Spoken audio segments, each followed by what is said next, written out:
ফায়ান গাড়ির স্টিয়ারিং এর উপর মাথা রেখে চোখ বন্ধ করে আছে। এমন কোনো জায়গা নেই যেখানে আরিমার খোঁজ করেনি সে। বরাবরের মতোই সে হতাশ। স্যার, কোথাও পেলাম না ম্যামকে। তাহলে কি ম্যাম নিজে থেকেই নিখোঁজ? ফায়ান বেশ বিরক্ত হলো নাদিমের কথায়, কিন্তু আপাতত চুপ আছে সে।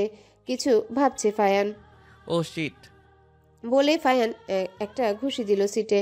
এত বড় মিস্টেক কিভাবে হতে পারে তার? আরিমার লাস্ট লোকেশন চেক করো। করেছি ভাই। আপনাদের বাসার সামনে যে মোড় আছে ওখানে এসে থেমেছে। আগে বলনি কেন? ফায়ানের স্বর শান্ত, কিন্তু কথাগুলো ভয়ঙ্কর শোনাচ্ছিল। নাদিম ঢোক গিলল। ভাই, ভুলে গিয়েছিলাম। আমি ভাবছিলাম ওটা দরকার হলে আপনি জিজ্ঞেসই করতেন। আজকাল বেশি বোঝা শুরু করেছো দেখছি। হ্যাঁ। নাদিম মাথা নিচু করে চুপ হয়ে থাকলো। এখানে বেশি কিছু বলা মানে নিজের পায়ে নিজে কুড়াল মারা। গাড়ি ঘোরাও, মোড়ের কাছে গাড়ি থামাবে যেখানে লোকজন কম। ফার্স্ট। আরিমা থম ধরে বসে আছে একটা ছোট্ট কুটিরে। দিনের বেলাতে অন্ধকার লাগছে ঘরটা। বাহির থেকে কিঞ্চিত সূর্যের আলো কুটিরের দেয়ালে এসে স্থান পেয়েছে। আচ্ছা, এখন কয়টা বাজে? তার কাছে ঘড়ি নেই, না আছে ফোন। সবকিছু রাতেই নিয়ে নেওয়া হয়েছে। আরিমা বসে বসে ফায়ানের অপেক্ষা করছে। কখন আসবে নেতা সাহেব? তার বিশ্বাস ফায়ান তাকে খুঁজতে আসবে, কারণ এতে তার স্বার্থ রয়েছে। বাহ, এত সুন্দর করে বসে বসে কি ভাবছো? নিশ্চয়ই আমার কথা। বেশি ভেবো না পাখি, আমি তোমার সাথেই আছি। আরিমা লোকটার দিকে শান্ত ভঙ্গিতে তাকালো। এভাবে দেখো না পাখি, আমি যে কন্ট্রোললেস হয়ে পড়ি। আরিমা নিশ্চুপ। চিন্তা করো না সোনা, কিছুক্ষণ পরেই আমাদের সন্তানকে আমাদের কাছে নিয়ে আসার ব্যবস্থা করব। আরিমা এবার খেকিয়ে উঠল।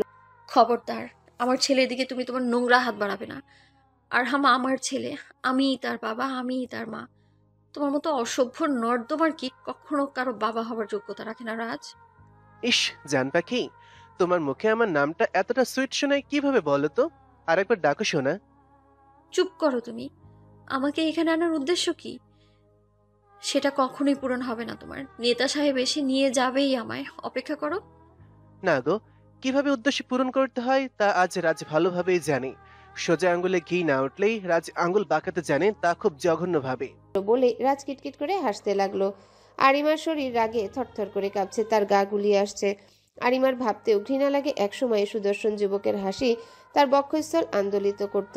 আরিমা নিজেকে সামলে নিয়ে বলল, দেখো রাজ, তোমার যত দেনা পাওনা রাগ ক্ষোভ আছে সব আমার প্রতি। এর মাঝে ছেলেটাকে টেনো না প্লিজ। ও একটা বাচ্চা। তো ও তো আমার ছেলে। আব্রাহামের শরীরে আমার রক্ত বইছে। আমি আমার ছেলেকে পেতেই পারি। না, ও তোমার ছেলে না, ও আমার ছেলে। আমাকে যা ইচ্ছে করো, কিন্তু আরহামের দিকে দৃষ্টি দিবে না।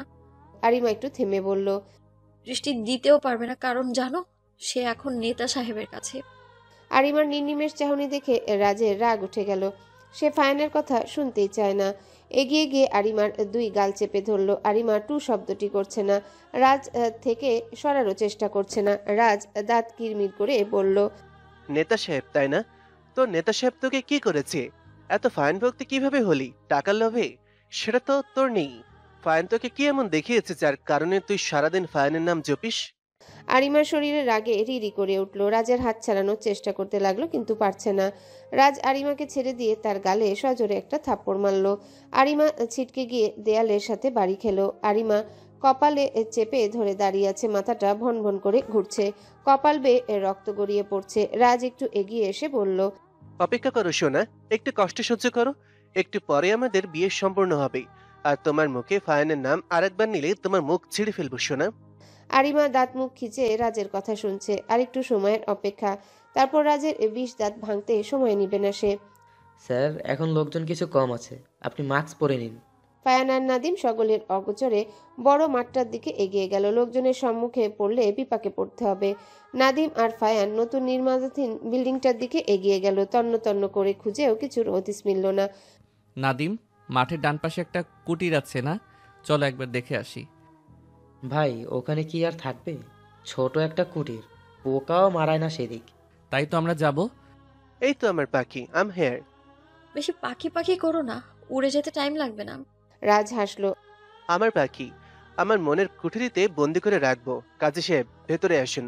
আরিমা হালকা হাসলো। তুমি বুঝি জানো না রাজ, কদিন আগেই আমার আর নেতা সাহেবের বিয়ে সম্পন্ন হয়েছে। সেটা তুমি আর আমি আর বাড়ির লোক জানি, মিডিয়ারা জানে না, আর না বাইরের লোক। রাজ বাঁকা হাসলো। আমি তোমাকে কখনোই বিয়ে করব না। তুমি একটা অযোগ্য মানুষ, একটা কীটের থেকেও অধম তুমি। তোমার পাপের ঘড়া পূর্ণ হয়ে গেছে, শুধু ভাঙার সময় আসার অপেক্ষা। চুপ, একদম চুপ। তুই বিয়ে করবি না, তোর মরা বাপ মা এসে করবে। খবরদার রাজ, আমার বাবাকে নিয়ে কিছু বলে না জিভ টেনে ছিঁড়ে ফেলবো আমি। আরিমা দিশেহারা হয়ে যাচ্ছে রাগে। নিজেকে সামলাতে না পেরে রাজকে একটা থাপ্পড় লাগিয়ে দিল। রাজ গালে হাত দিয়ে আরিমার দিকে তাকিয়ে আছে। কিয়ৎক্ষণ পরেই আরিমার দিকে এগিয়ে গেল রাজ। তারপর চুলির মুঠি ধরে এনে কাজীর সামনে বসালো। বেচারা কাজী সাহেব থতমত খেয়ে বসে আছে। তাকেও তো ধরে বেঁধে এনেছে হুমকি দিয়ে। তখন বুঝতে না পারলেও এখন ঢের বুঝতে পারছে ব্যাপারখানা। আরিমা বারবার দরজার দিকে তাকাচ্ছে আর ও মনে মনে আওড়াচ্ছে। নেতা সাহেব, আজকেও আপনি লেট? কখন আসবেন? আমার একটুও ভালো লাগছে না। আমি চাই আপনি এসে নিয়ে যান আমায়। আসেন না প্লিজ। খানবিলায় হতাশার ছাপ। বিয়ের সব জোগাড় শেষ, লোকজন আসতে শুরু করে দিয়েছে। তারা এসে সবার আগে জিজ্ঞাসা করছে এমপি সাহেব কোথায়, তাকে দেখতে পাচ্ছি না কেন। তাদের অনেক কষ্ট করে দমিয়ে রেখেছে জাভেদ আর ফিরোজ। তারা তাদের ছেলের কাণ্ডে হতাশ। কোন না কোন মেয়েকে বিয়ের জন্য উঠে পড়ে লেগেছে। সে আবার বিয়ের দিন পালিয়েও গেছে। এখন এতগুলো লোককে যাচ্ছে তাই বুঝ দিতে হচ্ছে। ফারহা চারিপাশে খুঁজেও কাঙ্ক্ষিত সেই মানুষটাকে না পেয়ে হতাশ হলো ভীষণ। শেষে বন্ধু মহলের কাছে চলে গেল আড্ডা দিতে। তোরা এত শান্ত কিভাবে? বেলার কথাতে সবাই তার দিকে তাকালো। একসাথে এতগুলো দৃষ্টিবোধে বেলা নিতে পারল না, তাই তার কাশি উঠে গেল। সেই সুযোগে মনির তার পিঠে ধূপধাপ কয়েকটা লাগিয়ে দিল। বেচারি না পারছে কিছু বলতে আর না পারছে সইতে। অঞ্জনার বয়ফ্রেন্ড? তুই আমাকে মারলি কেন শালা? রাগে বেলা হিস হিস করছে সাপের মতো। হে কাল নাগিনী, এভাবে হিস হিস করছিস কেন? আর মোটেও আমাকে অঞ্জনার বয়ফ্রেন্ড বলবি না। আমি তো মনির কান্না। এটা তোকে কতবার বুঝালে বুঝবি তুই? মনির বেলার গলা টেবিলের সাথে চেপে ধরল। বেলা ছাড়ানোর চেষ্টা করেও পারছে না। এদিকে অবস্থা বেগতিক দেখে সবাই জোরসে মনিরের হাত ধরে টেনে বেলার কাছ থেকে ছাড়িয়ে আনলো। বেলা হাঁপাচ্ছে, বেশ ভয় পেয়ে গেছে মনে হচ্ছে। মনির এরকম করবে সে ভাবেও নি। এদিকে মনিরের হাত আফরিদ আর শুভ ধরে আছে। সেই সুযোগে ঠাস করে গালে একটা থাপ্পড় লাগিয়ে সেখান থেকে কাঁদতে কাঁদতে চলে গেল বেলা। সবাই হাঁ করে বেলার যাওয়ার দিকে তাকিয়ে আছে। এত তাড়াতাড়ি এরকম কাণ্ড ঘটবে তাকেও ঠাউর করতে পারেনি। এটা কি করলি শালা? দিলি তো মেয়েটাকে কাঁদিয়ে। এমনিতে মেয়ে মানুষ, তার উপর জাদরেল। নে সামলা যা। বলেই মনিরকে ধাক্কা দিয়ে সামনের দিকে ঠেলে দিল শুভ। বেচারা মনির নিজেও ভাবতে পারেনি এমন কিছু ঘটবে। সে মাথা চুলকে বেলার যাওয়া রাস্তা ধরে এগিয়ে গেল। আচ্ছা আফরিদ, তোকে একটা কথা আজ করি। আফরিদ তখন বিয়ার খাচ্ছিল। সিমরানের কথায় বিয়ারের বোতল ঠোঁটে লাগালো। তারপর মাথা নাড়িয়ে সম্মতি জানালো। আরিমার বিয়ের দিন দেখেছিলাম কিছু নিয়ে তুই আপসেট ছিলি। আরিমার বিয়ে নিয়ে তো মোটেও এরকম ছ্যাঁকাখোর ভাবে ছিলি না। শুনবি? অবশ্যই। আচ্ছা, সবাই গোল হয়ে বস। আফরিদের কথায় সবাই চেয়ার ছেড়ে মেঝেতে বসে পড়ল। এর জন্য ফ্ল্যাশব্যাকে যেতে হবে। আমরা প্রস্তুত। ওকে, ফ্ল্যাশব্যাক। সেদিন তোদের সাথে দেখা করার কথা ছিল আমার। তোদের সাথে দেখা করে বাড়ির দিকে রওনা হলাম। অটো করে যাওয়ার সময় আমার পাশে বসে থাকা একজন লোক আমাকে বলল, ভাই, আপনার মোবাইলটা দিবেন, ব্যালেন্স শেষ আমার ফোনে। আমিও আমার মোবাইল দিয়ে দিলাম। উনি মোবাইলে কাউকে কল লাগাচ্ছিলেন, কিন্তু ফোন বন্ধ দেখাচ্ছিল বারবার। আমি বেশি কিছু খেয়াল করলাম না তার দিকেই। গাড়ি কিছু দূর যাওয়ার পরেই আবার ইউটার্ন মারলো। আমি এবার ঘাবড়ে গিয়ে পাশের লোকটাকে কিছু বলবো, তার আগেই আমার মুখে রুমাল চেপে ধরলো লোকটা। সেখানেই জ্ঞান হারালাম আমি। তারপর? সবার উচ্চ আওয়াজের প্রকোপে আফরিদ নিজের কান চেপে ধরল। থামবি তোরা, পাঠা কোথাকার? আমরা পাঠা না, তুই পাঠা। ও হ্যাঁ, তোরা তো পাঠি। ইফরিতের বাচ্চা। থাম তোরা, আমার কাহিনীর মাঝে কথা বলিস না তো। আবার শোন, ফ্ল্যাশব্যাক। যখন জ্ঞান ফিরলো তখন দেখলাম একটা গাছের সাথে বাঁধা আমি। মাথাটা কেমন ঝিমঝিম করছে। ঝাপসা চোখের সামনে তাকিয়ে দেখলাম ভূতের মতো একটা খাম্বা আমার সামনে দাঁড়িয়ে আছে। একবার মাথা নাড়ালাম, তারপর আবার তাকিয়ে দেখলাম ওটা খাম্বা নয়, একটা মানুষরূপী ভুতুড়ে খাম্বা দাঁড়িয়ে আছে। কে আপনি? আমাকে ধরে এনেছেন কেন? ওপাশ থেকে কোনো আওয়াজ আসলো না। কে আপনি? কথা বলছেন না কেন? আমার পরিচয় জেনে কাজ নেই বাচ্চা, আমি যে বলেছি তাই শোনো। কি বলবেন আমাকে?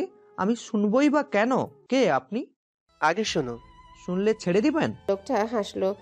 অবশ্যই তুমি তোমার নাদিম হাওলাদার ভাইকে সৌহার্দ্য ফায়ান খানের কাছে খারাপ বানাবে। What nonsense! কখনো না। শ্শ্, আগে শোনো পুরোটা। ফায়ান খানের কানে এই খবরটা পৌঁছে দিবে যে নাদিম ফারহার প্রতি দুর্বল, বাকিটা ফায়ান খান দেখে নেবে।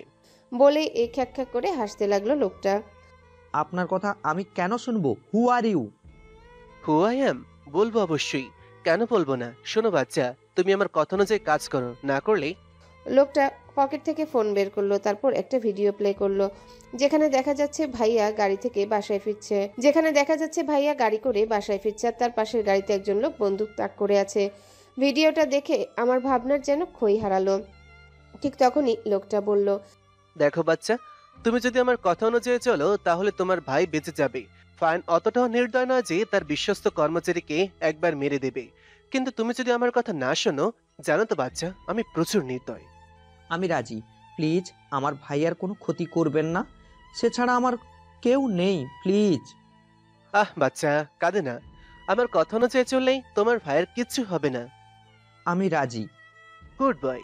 তারপর লোকটা আমার গায়ের দড়ি খুলে দিল। লোকটা যেতে যেতে বলল, আমার কথা নড়চড় যেন একদম না হয়, নইলে বুঝতে পারছো, নিশান্ত রাজ শেখ কখনো ডায়লগ মারে না, কাজ করে দেখায়। Flashback end. সবাই টাসকি খেয়ে বসে আছে। এত কিছু ঘটে গেছে আর সে কিছুই বলেনি তাদের। আর এখন দেখো আরামসে সে বিয়ার গিলছে, শালা খচ্চর।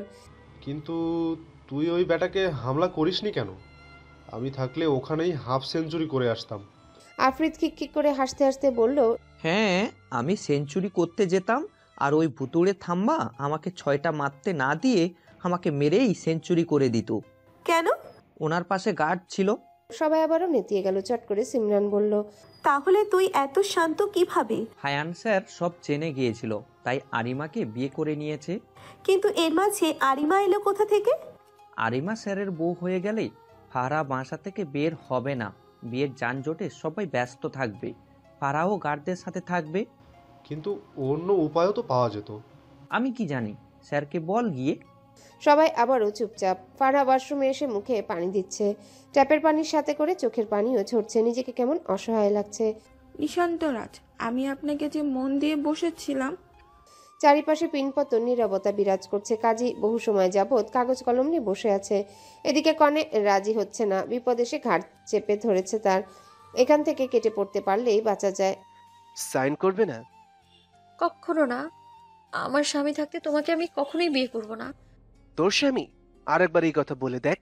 রাজ রাগে গড়গড় করছে। আজকে কিছু একটা করে ফেলবে সে। দেখ, তুই আমাকে বিয়ে করবি না? Of course not. আমার স্বামী জীবিত আছে এখনো। মেরে দেব তোকে আমি। আরিমা হেসে দিল, তারপর বলল, তুমি মারবে নেতা সাহেবকে? Nice jokes. এই পাখি, তুমি না আমায় চোখে হারাতে, এখন কেন ভালোবাসো না আগের মতো? বলতেই রাজ আরিমার গাল হাতে রাজলায় ভরে নিল। আরিমা তবু ঠায় দাঁড়িয়ে আছে। বাসনা ভালো আগের মতো না আমাকে? ভালোবাসবো? তাও তোর মতো কিটকে? আগে আমি বড্ড বোকা ছিলাম, তাই একজন খুনিকে মন দিয়ে বসেছিলাম। তোর সাথে এখনো ভালো ব্যবহার করছি দেখে ভাবিস না তুই সব ভুলে গিয়েছি আমি।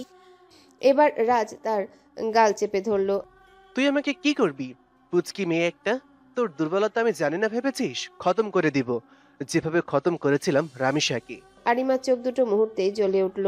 সে রাজের হাত দুটো ধরে পিছনে মুড়িয়ে নিল। তারপর তার এক হাতের কনুইয়ের সাহায্যে রাজের গলা আঁকড়ে ধরল। জোরে চেপে ধরে আছে আরিমা রাজের গলাটা। রাজ হাঁসফাঁস করছে, কিছুতেই ছুটতে পারছে না। আরিমার হাতে এত শক্তি এলো কিভাবে তা বোধগম্য হলো না রাজের। ঠিক তখনই ফায়ান আর নাদিম প্রবেশ করলো। আরিমার এমন রূপ দেখে নাদিম ভড়কালো, কিন্তু ফায়ান নির্বিকার। তার তুই কি ভেবেছিস আমি কিছুই জানি না? সব ভুলে গেছি। সুযোগের অপেক্ষায় ছিলাম, তোকে তিলে তিলে মারবো আমি। আমার সব কষ্টের কারণ তুই। একমাত্র তুই আমার জীবন নরক করে তুলেছিস। পরপর কয়েকটা পাঞ্চ মেরে দিল রাজের মুখে আরিমা, তারপর তাকে মাটিতে ছুঁড়ে ফেললো।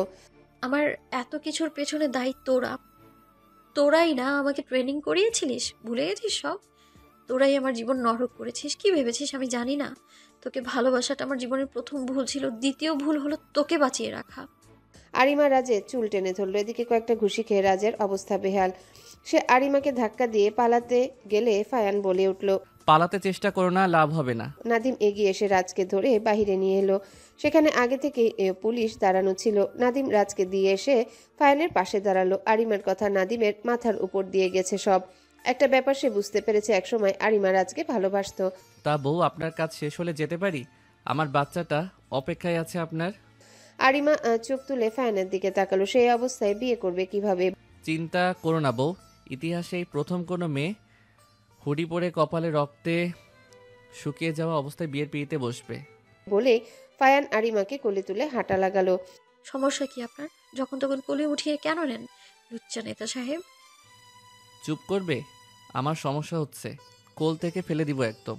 আরিমা ফিসফিস করে বলে উঠল, অন্যদের দেখি বউ পপ পপ করলে বর চুমু দিয়ে চুপ করিয়ে দেয়, আর এই ফটকা আমায় থ্রেট দিচ্ছে।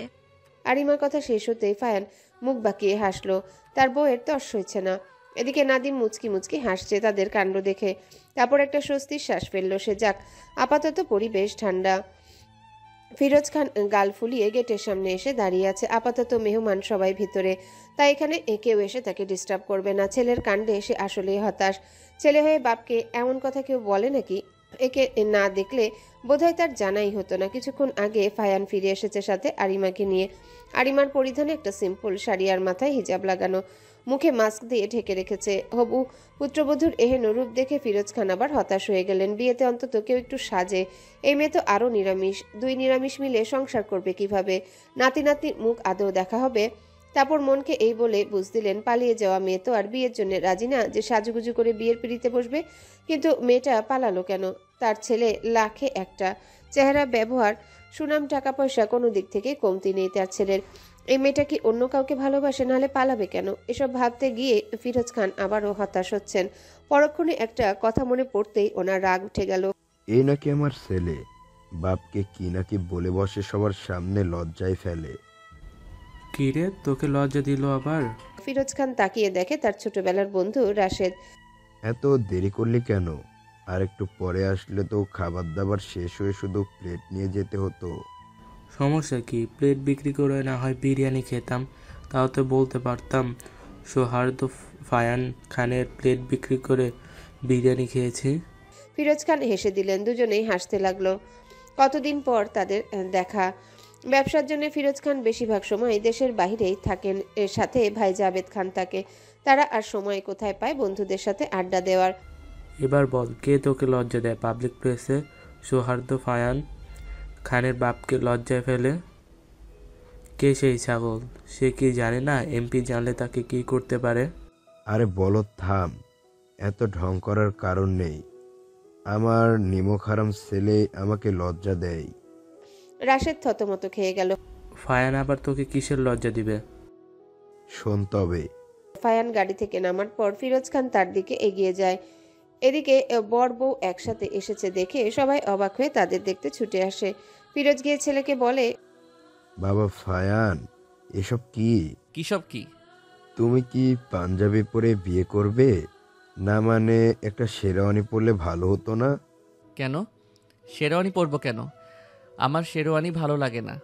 এমন করে না বাবা, আমি গার্ডদের বলে দিচ্ছি, তারা তোমার জন্য আর বৌমার জন্য পোশাক আনবে। তোমার বৌমা আর আমি দুজনেই এই পোশাকে কমফোর্টেবল। তুই বুঝছিস না? উফ আব্বু, তোমার যদি একান্তই সমস্যা হয়ে থাকে শেরওয়ানি তুমি পরে ফেলো, আর একটা ভালো শাড়ি এনে আম্মুকে পরিয়ে আবার বিয়ে করে নাও। আমরা তো তোমার বিয়ে দেখিনি, সেই সুযোগে বিয়েটাও দেখা হয়ে যাবে। বাপ ছেলে একসাথে বিয়ে করব, কি বলো? সবাই হো হো করে হেসে দিল, যেন হাসতে হাসতে লুটোপুটি খাবে। এদিকে ফিরোজ খানের মুখ থমথমে হয়ে গেল। গাধা কোথাকার, আমার বিয়ের সময় কি তুই ছেলে যে দেখতে পাবে? উফ আব্বু, তুমি কি তোমার বিয়ের দিন আমার কথা শুনেছিলে বলো? শুনোনি তাই না? আমিও আমার বিয়ের দিন তোমার কথা শুনছি না। আরে আমার বাপ, আমার বিয়েতে তুই ছিলিসই না। তো আজকাল দেশ কত আপডেট হয়েছে, চাইলে আমাকে আগে পৃথিবীতে এনে তারপর ধুমধাম করে বিয়ে করতে পারতে। এখন সরো, আমি ভিতরে যাব, বিয়ের লগ্ন বয়ে যাচ্ছে যে। আজকালের পোলাপাইন বাবা মায়ের কথা শোনেই না, এদের যে কি হবে। ফায়ান ভিতরে প্রবেশ করতে গিয়েও থেমে গেল।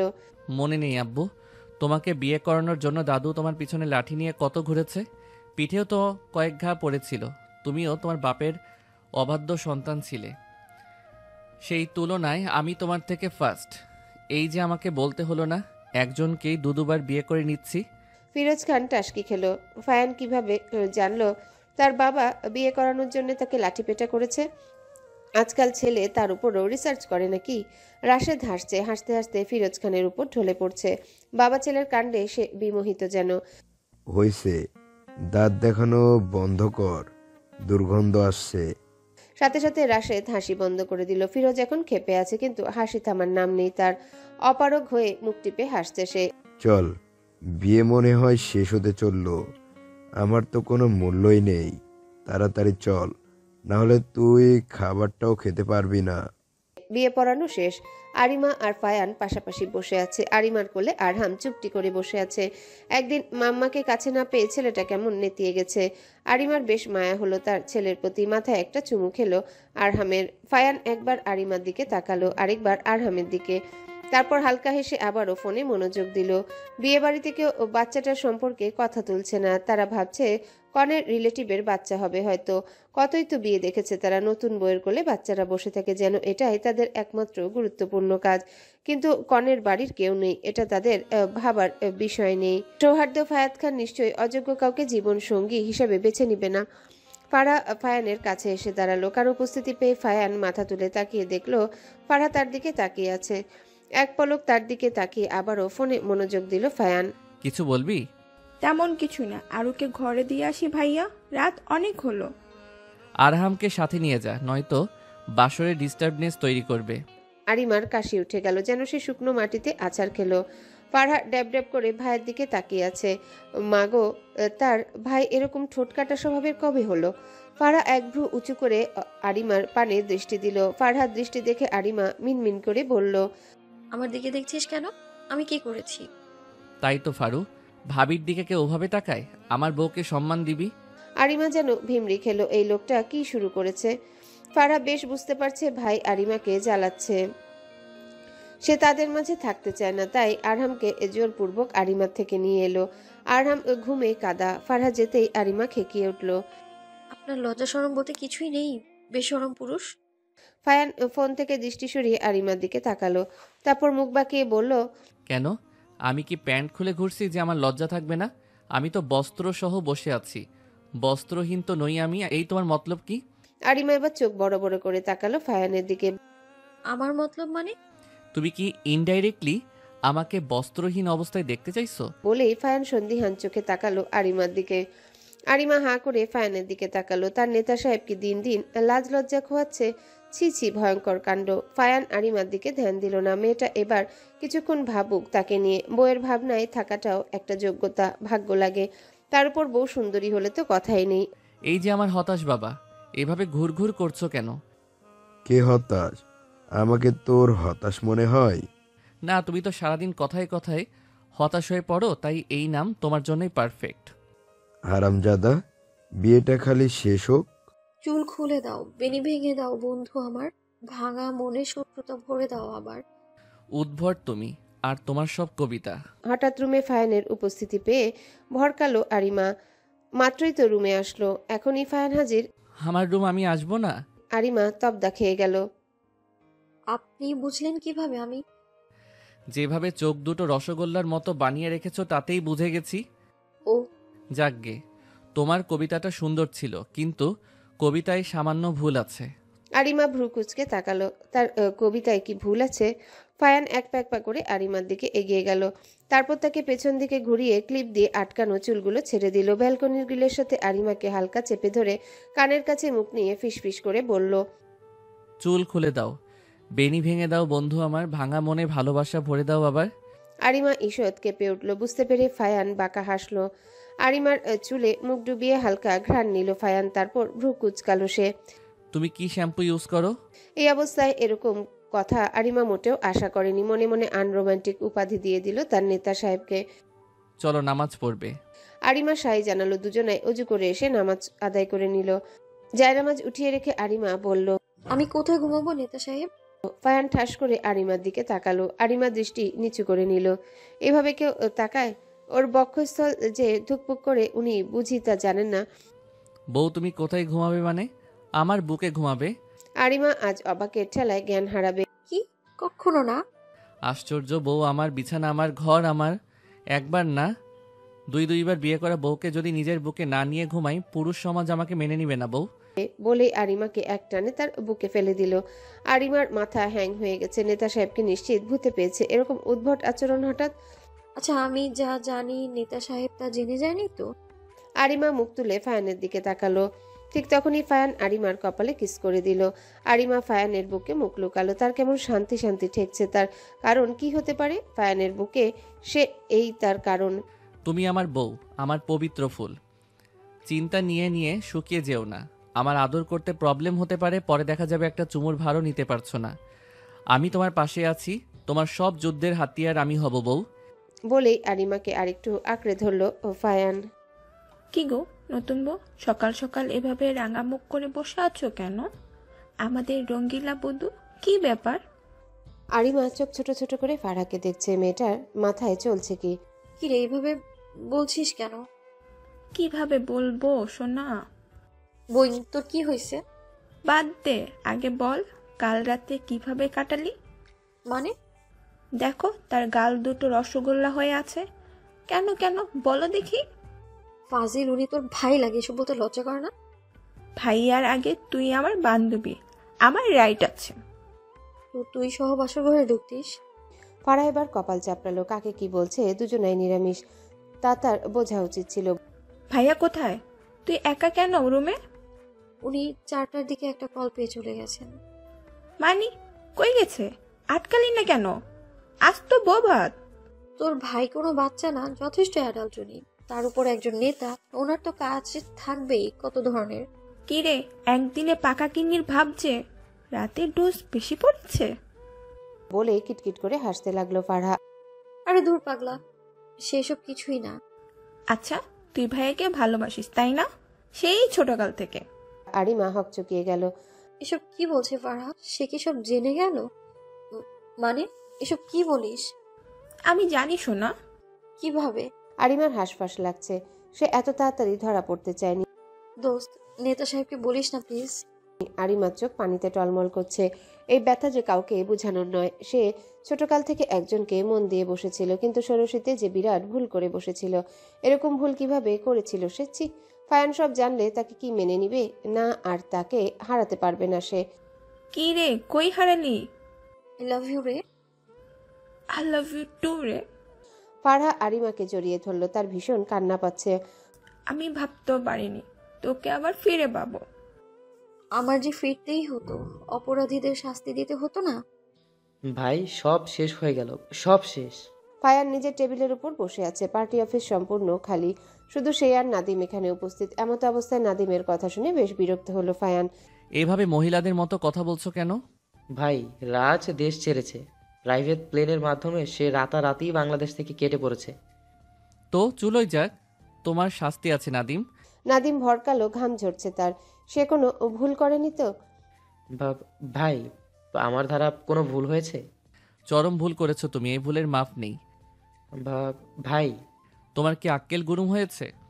কাল আমার বিয়ে হলো, বউয়ের সাথে বাসর তো দূরে থাকে, একটু শান্তিতে ঘুমাতেও পারলাম না। কি করা উচিত তোমাকে? নাদিম হাঁ করে ফায়ানের দিকে তাকিয়ে আছে। সে যেন বিশ্বাসই করতে পারছে না ফায়ান এরকম নির্লজ্জ হয়ে গেছে।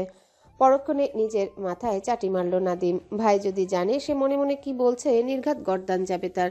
শোনো, একটা কথা বলি। ফায়ানের গম্ভীর কণ্ঠে নাদিম একটু নড়ে চড়ে বসলো। আমি তোমার বিয়ে ঠিক করেছি। নাদিম চরম আশ্চর্য হলো, যেন তবদা খেয়ে বসে আছে। ভাই, বউ না হলে তো বুঝবে না কিভাবে মাঝরাতে ডেকে আনো। তোমার বাসরাতে তোমাকেও আমি এইভাবে ডেকে এনে প্রতিশোধ নিব।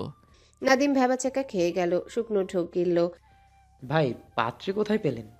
কেন, ফারহাকে ভালো লাগে না তোমার? শেষ। নাদিম বুঝি জ্ঞান হারাবে। বিয়ে করে ফায়ানের মাথা একদম গেছে। কি বলছেন এইসব ভাই? আমি? দেখো, এত কথা বলতে নারাজ আমি। হঠাৎ ফায়ানের ফোনটা বেজে উঠল। ফায়ান বিরক্তি নিয়ে ফোন রিসিভ করলো। এই মোবাইলে বারবার তার বউয়ের থেকে তাকে সরিয়ে আনে। স্যার, এলাকায় মারামারি হয়েছে, জলদি আসুন স্যার। বিকেলে আসছি। কিন্তু আর কিছু বলতে না দিয়ে ফায়ান কল কেটে দিল। তারপর বলল, নাদিম, গাড়ি বের করো, আমার ভীষণ বউ বউ পাচ্ছে। বউটা নিশ্চয়ই রেগে আছে, তাকে মাঝরাতে ফেলে চলে আসতে হয়েছে। এই বলে ফায়ান অফিস থেকে বেরিয়ে গেল। নাদিমও পিছু পিছু ছুটছে। বিয়ে করার সাইড এফেক্ট এসব নয় তো ভাই কশিনকালেও কাজে হেরফের পছন্দ করেন না। কি সাংঘাতিক সে আর ফারহা। এসব ভাবতেই গাল দুটো টমেটো হয়ে গেল নাদিমের। ইস কি লজ্জা, কি লজ্জা। কিরে তোরা জামাই কোথায়? আরিমা খেয়ে দিয়ে এসে নিজের রুমে ঘাপটি মেরে বসে আছে। বাইরে গেলেই ভেড়াগুলোর জন্য পিপাকে পড়তে হবে। কি না কি প্রশ্ন করে বসে। হঠাৎ আকস্মিক কণ্ঠ শুনে চমকে গেল সে। তোরা এইখানে কেন? 6 ভেড়ার ছানাকে একত্রে দেখে আরিমা ভড়কালো। যাদের থেকে পালানোর চেষ্টা করছে তারাই হাজির। ছাড় তো এসব নেতা ফেতার চরিত্র গোবরের মতো পবিত্র। দেখ কার সাথে না কার সাথে ফুর্তি করছে। আরিমা চোখ পাকিয়ে আফ্রিদের পানে তাকালো, চোখ দিয়ে ভস্ম করে দিবে যেন।